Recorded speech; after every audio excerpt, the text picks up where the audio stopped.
So we had a special topic request today for the Dharma Talk, and it's showing up. So I wanted to talk about that at a few different levels. So there's two ways we can show up. One is from a relative perspective, or there's two ways that we can examine the concept of showing up. One is from the relative level, how do we show up as an individual? And then there's the absolute perspective, where we can ask, what is who's showing up? What does showing up actually mean? So first we'll look at it from the relative perspective, and then we'll look at it from the absolute perspective. From the relative perspective, what does it mean to show up? Just even outside of the context of practice, Zen, showing up can mean keeping your word, right? So we make commitments in life. We it's either through work or family or friendship, and it's we can either keep those commitments or we can't, right? And so if you have kids, you're kind of obligated almost by law to show up quite a bit. You have to feed and take care of your kids, make sure they go to school. If you beyond the bare necessity, you need to be there emotionally for your children, also for your spouse or your other family members. You need to, just being there means a lot to people. Just being available, just your physical presence is often comforting to people. From a work perspective, if you make a commitment to your coworkers, you can either meet that commitment or you cannot. If you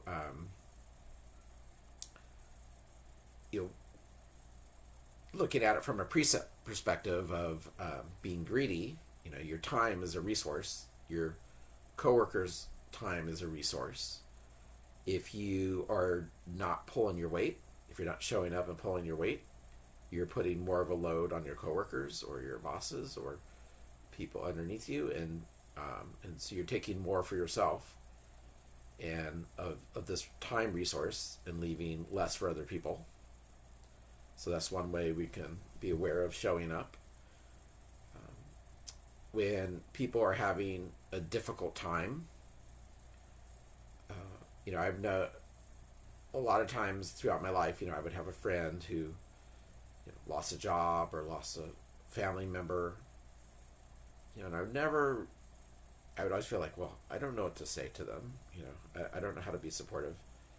And at one point I just realized what you say or what you're doing is not that important, other than just being there physically for them. There's something just comforting about being there for someone.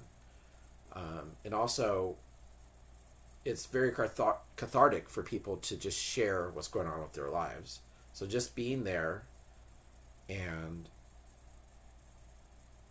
being a sounding board and being empathetic when someone shares what they're going through, I think is healing and helpful to other people.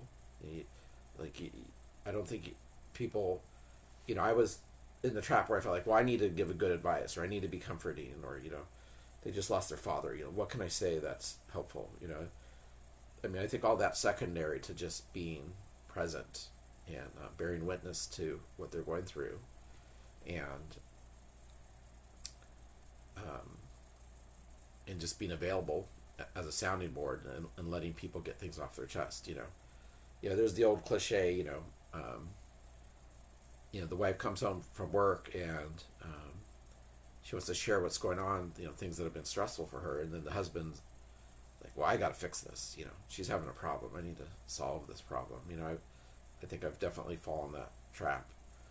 But I think we don't always have to have our agenda to be fixers. Regardless of the gender, obviously. Maybe it's not true that this falls along gender lines, but you definitely see wives and girlfriends complaining about this more. At at the same time, part of showing up is sometimes just being honest. Like if you have a friend or a family member who's, like, let's say they're on their fourth job that they've gotten fired from, and they come to you and they, it's so unfair, I got fired, blah, blah, blah. But the truth is, there's something about their behavior that's causing this problem. Sometimes it takes bravery to risk the social awkwardness of saying, hey, maybe you shouldn't show up late to work so much. People don't always want to hear that, but sometimes showing up is just being honest, with people, even if it's socially uncomfortable. One time I did it, I was probably too honest, and I kind of lost a good friend. And so, there's definitely, you got to look at it case by case. It's not a blanket approach that you can take. Or, let's say, you have a spouse who keeps having the same problems, or a child or a friend who's having let's say you have a friend they keep having these like flame outs after 4 or 5 months of relationships, and the truth is they're being clingy, or maybe they're being controlling, or maybe they're just not investing enough in the relationship, and you see the pattern. Can you have the bravery to compassionately point out to the person what they're doing? So that's one way to show up. That's maybe doesn't feel great, but is a possibility. So looking at it from a practice perspective, what does it mean to show up? At a very basic level, practice is a very simple process, and we're just trying to show up moment after moment after moment. Just simply bringing our minds out of self-referential and time-traveling perspectives, in taking that attention and bringing it to the moment, is the ultimate showing up we can do. It's the, in my opinion, is the fundamental engine of practice. Leaving the world of kind of uncontrollable, non-volitional mental time travel and self-referential thinking, and coming back to the physicality of the present moment is just, it's literally magic. It completely transforms life if you do it thousands or hundreds of thousands, maybe even millions of times. Another way to show up is, when you have, is just the commitment to keeping a schedule. If we have made a commitment to ourselves or a Sangha or a teacher to sit so many times a day, or at a certain time, it's important that we do it. I lived for a year at a monastery, Soto Zen monastery, and one of probably the biggest advantage of that type of residential practice is the schedule becomes king. You just have no choice but to show up. You don't want to wake up at 5 a.m. Well, too bad. You wake up at 5 a.m. and you go sit or do the service. You don't feel like working in the garden all morning. Well, too bad. That's your job. You're going to go work in the garden. You don't feel like doing 7-day sessions coming up, and you're kind of dreading it. Maybe if you're living out in the world, like, oh, I'm going to skip this one. But nope, not if you're a residential practitioner. You're doing that session. There's no question. The schedule becomes king, and your own personal wants and desires fall away, and it's for most people this is not taking a break from life and doing residential practice is not an option. They practice as householders, and so what do we do without that framework of support that a mandatory schedule gives us? And at this point, it's really more, the most important thing you can do is it just becomes a habit, right? Because our motivation comes and goes. There'll be times where you're super motivated to practice and you want to sit 5 times a day, and there'll be other times where either practice is boring or it's difficult, or it's just there's other things in your life that are just grabbing your attention. So you don't have anything really against practice, but maybe you have a new job or a new relationship, and it's kind of filling the majority of your attention. Practice can fall from the wayside. But if you really just make it a habit and show up and just do it no matter what, then your motivation becomes irrelevant.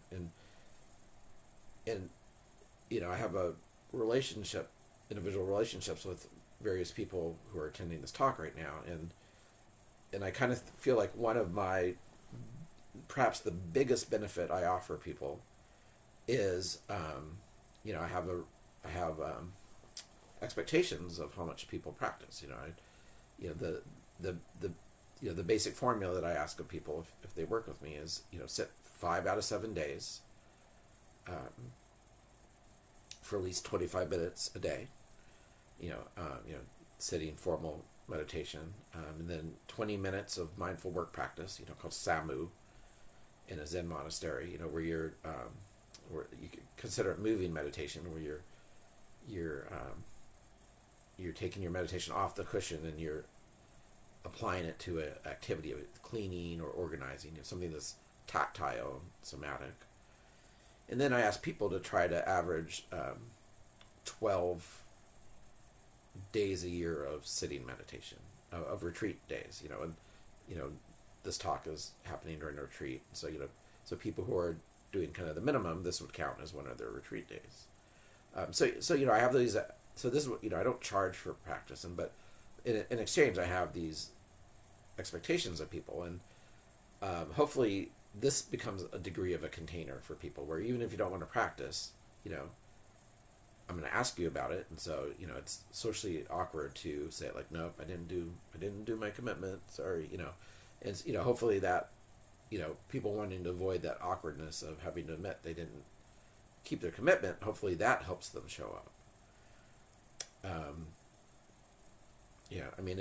In these retreats that we're doing now, they're just so incredibly important. I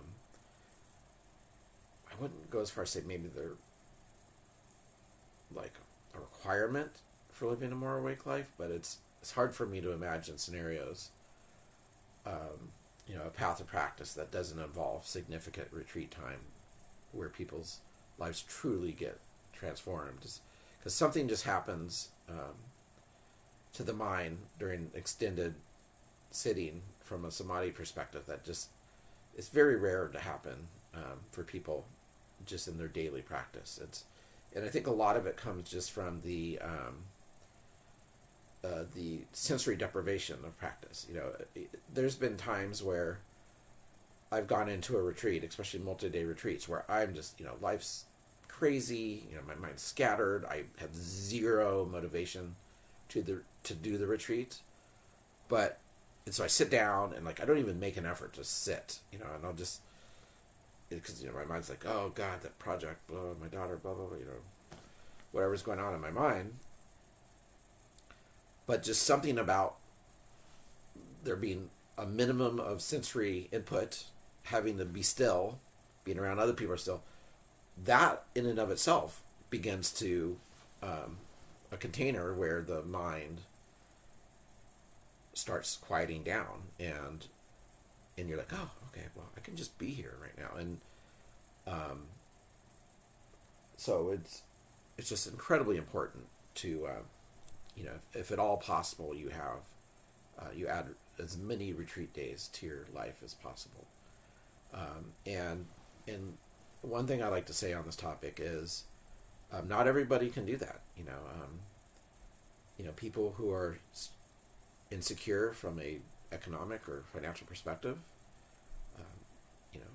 which is a really large percent of the world, who are working 2 days, maybe you're a single parent taking care of kids, disappearing for multiple days, let alone even one day, just is an economic impossibility. So I kind of feel like those of us who have the causes and conditions and are lucky enough to be able to take days off here and there, or disappear for multiple days, it's like we kind of, in my opinion, we almost owe it to the world to take advantage of that opportunity.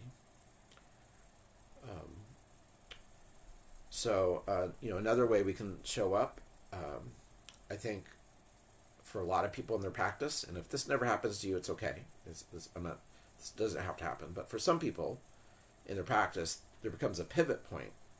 When they first started practicing, it was largely because they don't like they don't like the amount of kind of dissatisfaction they have in their life, or maybe they're feeling like, I intuit that there's a truth out there, and I just need to know what that truth is. I have no idea what it is or what truth even means, but I just know it's out there, and I've got to figure out what this is going on, or like, I just have too much anxiety in my life. I've got to do something about this, or I'm too depressed too often, and this Buddhism stuff promises that it maybe can help me. So we get into practice for kind of self-referential reasons, self-focused reasons, which is fine. Everybody does it, and there will always be that element to practice, through your entire life. But at some point, for some people, and again, if this is not you, it's fine. You get a pivot point where you find you're not just practicing for yourself anymore. You're either noticing how people's lives around you are improving just by you being less of a problem. That's super a good thing you can do for people. Or, if you start living from a space of being grounded in the absolute nature of reality, that's a palatable quality that other people can intuit, even if they can't articulate it or know what they're experiencing. Just being around someone who's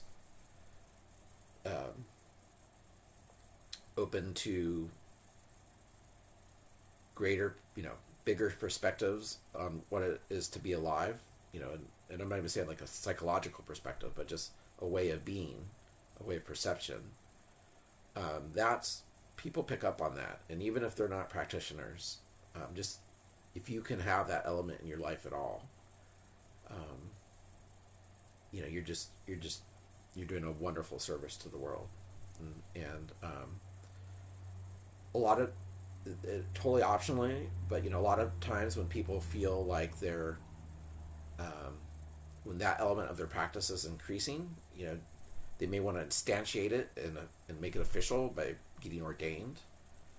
In our tradition, we don't consider jukai or taking the bodhisattva precepts as ordination.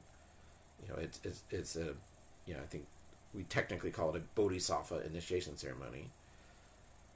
But we have a phase after that where you can actually get ordained, and you can get ordained. And in our tradition, doesn't mean you become a priest necessarily. You can self-identify as a priest, and we can even have that on your documentation. But you can also do it as a lay ordination, where you maintain your identity as a householder, and you're not clerical in any way whatsoever. You're taking this ceremonial step of ordaining, and the way I see ordination is kind of two parts. We've had some people ordained in our little group, and we have some people slated to ordain. And the way I articulate the ordination is twofold. The first part is it's a renunciation, right? Because priest ordination in Japanese Zen is shuke tokudo, which means leaving home and taking the way. So you're basically renouncing your own life, and then there's lay ordination, which is staying home and attaining the way. But in both cases, it's a renunciation. And what are we if you're staying home, what if you're becoming a monk, you're leaving home and to attain the way. That renunciation is, in a lot of ways, is material. You're literally, especially in traditional Japanese culture, you'd be literally giving up your family name and getting a new Dharma name, and you would be giving up any possibility of a career other than just being a monk. It's literally, physical renunciation. But what if you're staying home and renouncing? What are you actually renouncing? And to me, this goes for both lay ordination and priest ordination. And what are you renouncing? Well, you're renouncing your addiction to always needing to feel good and to always, almost no matter what, trying to avoid feeling bad. And anyone who's done the precepts with me is, they've done an inventory where they see an inventory of, how every time they break their precepts, there's always the underlying motivation where they were trying to feel good or trying to feel bad. And if you take a wider inventory of your life, you'll find that you are, it's just an overwhelming motivation of our lives. And in kind of what's part and parcel of this, feeling good and feeling bad, they're punishments and they're motivations that are subconscious or our brain give us that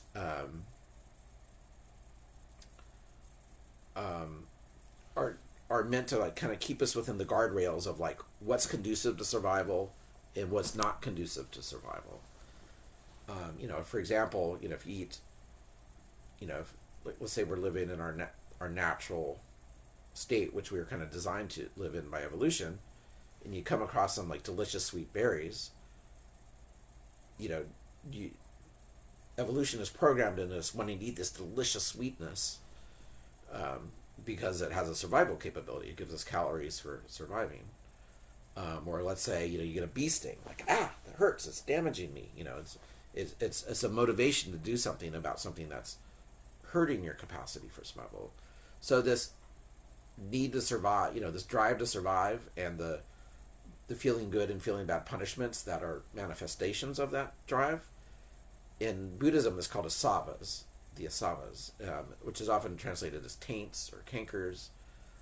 If you actually look at the etymology of the word asava, it actually means fermentation, and what they're talking about is like making wine or liquor or whatever. It's the alcohol, the fermented product. And so the basic idea of the word is it's something that's kind of overcoming your awareness. Like just when you drink, if you drink a bunch of alcohol, your mind, your consciousness is being kind of polluted by the alcohol. And so the analogy that the early Buddhist practitioners are making is this drive to survive, in this drive to in the related need to feel good and feel bad, which are manifestations of that drive. They're polluting our consciousness, and obviously we need, we couldn't live without it to some degree. So when is it bad? When is it actually a pollution? And if you look at the scriptures, what makes it a pollution is when we don't have control over our attention, when we don't show up. When our attention is ripped out of our control, and when we don't have the capacity to have volitional control of our life, or that's kind of when these fundamental survival drives are ruling our lives, as opposed to just being there and maybe even being helpful.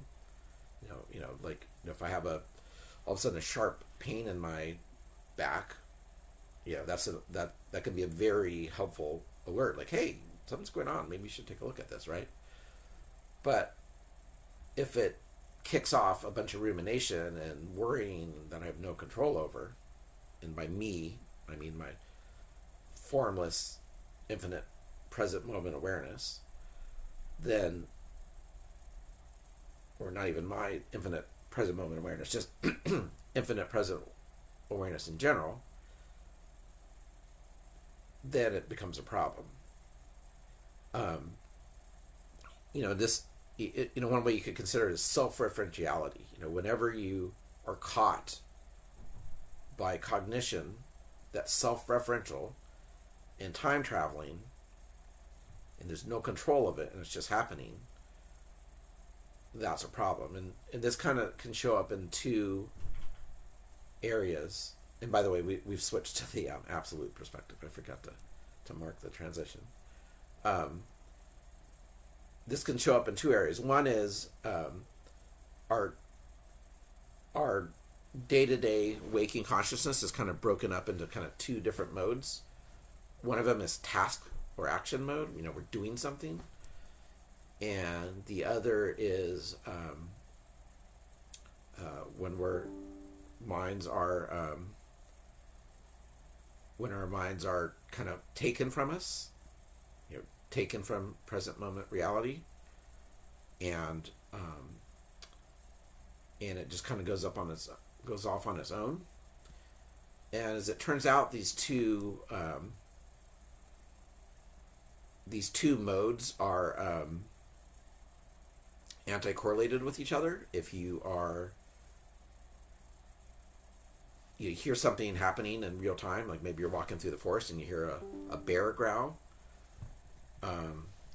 Sorry, I'm getting. If you hear a bear growl, whatever you were thinking of, boom, it's going to be turned off, and you're going, what? Did I just hear a bear growl? I need to be aware in the present moment. Or let's say you're talking to a friend and they're feeling upset, and you need to be there for them. You need to be present. You're going to hopefully turn off your own internal self-referential time-traveling monologue and be there for them. And so that, and you can call that like the when we're carried away by uncontrollable self-referential time traveling. That is, we call that our narrative self, right? There's a narrative, there's a story that's happening, right? And we're caught by that story. It's like literally it's either reliving the past or it's running simulations of the future, but it's you across a timeline, and there's events along that timeline, right? It's a story that's happening in a temporal context. It's a narrative self, or also called an autobiographical self, right?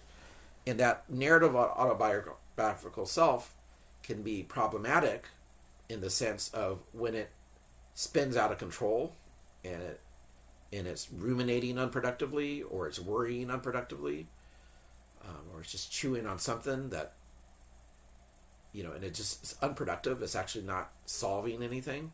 It's doing nothing other than causing suffering. Another dynamic in which our self-referentiality can manifest is when we are constantly, when things are happening in our lives, we're encountering events or objects, your subconscious or your brain is constantly going to be asking what we could call like our identity or our social self. Like you can think about it as like the database of our beliefs about the world from a self-referential perspective, or dualistic conceptualizations. Prapancha is the Buddhist word. We're constantly called like, hey, how self-referential is this thing? How important to survival is this? We're constantly being asked that. For example, the classic situation is, in Buddhism, there's this concept called the five aggregates, which is the parts of our consciousness that perceive the world and then make decisions based on those perceptions, within the framework of a belief of who we are and how the world works. Whenever we're forced to make decisions, and whether it's in problem solving or something happened, we need to solve this problem, that really is a form of decision making. Or we're just outright like, do I go to McDonald's or do I go to Taco Bell?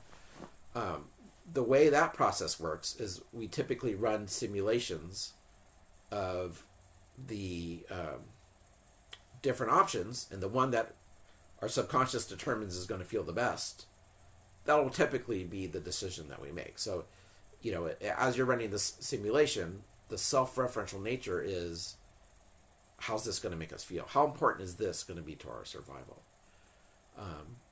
And from an absolute perspective, the stronger the self-referential signal is, like if your brain's biased towards like, this is really important for me to survive, it's really important to feel good here,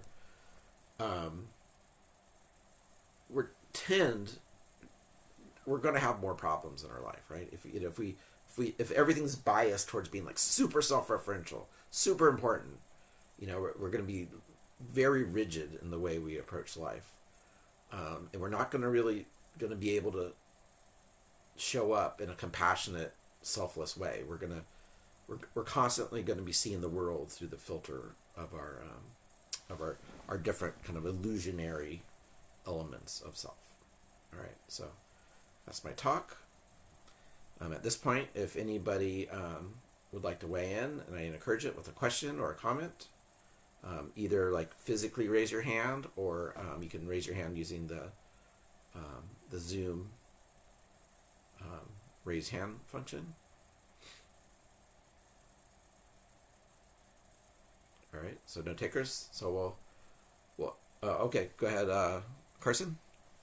Unmute yourself, please. Bumbling around this morning trying to find the raise hand feature. Okay. I know where it's at, but they change it every couple of months.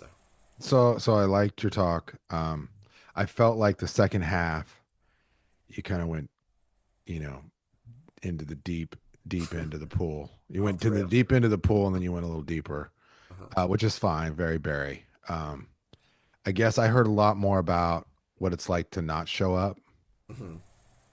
In the absolute sense. What is there any positive characterization you would put to in terms of, I know sort of like really good and like what to look out for, but is there any positive characterization of what it's like to show up in the absolute sense? Yeah. Well, I mean, at any given moment, there's consciousness, right? There's awareness. And within that awareness, as humans, we have something that neuroscientists call executive functioning.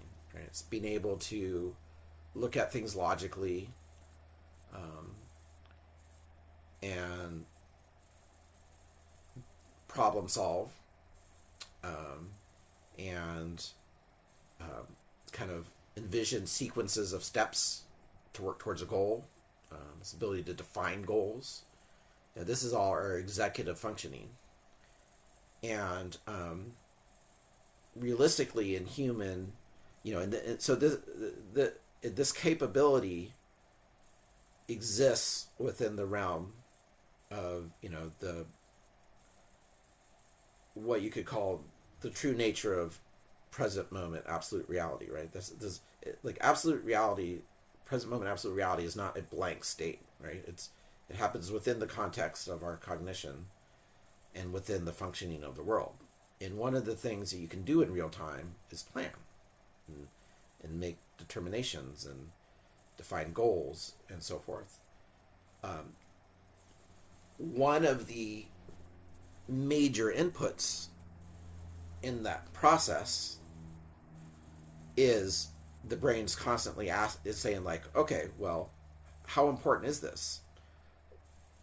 From a self-referential perspective, because that's going to weigh in on my planning. And right now I'm speaking from the perspective of executive functioning. All right, for example, I'm talking to a friend and I'm annoyed with them, but they're hurting. My self-referentiality wants me to say, you know what? That time you didn't call me, kind of annoying. But maybe your executive part of your brain is able to be like, you know what? Does this really need to be about you right now? I mean, is your friend hurting? Is the natural, innate compassion that you feel for your friend, like, what's more important? Is that more important, or is your own agenda more important? Really? Self? Is this really important? And a lot of our day-to-day interactions with people and things is almost like a battle or like a voting contest between logic and our self-referential needs, because they're often, I mean, it's great when they align, but they often don't. And if we're trapped in our own stories, and if the self-referential signal is too strong, our behavior, the manner in which we show up is going to be biased, overly biased, in my opinion, towards our own self-referential perspective.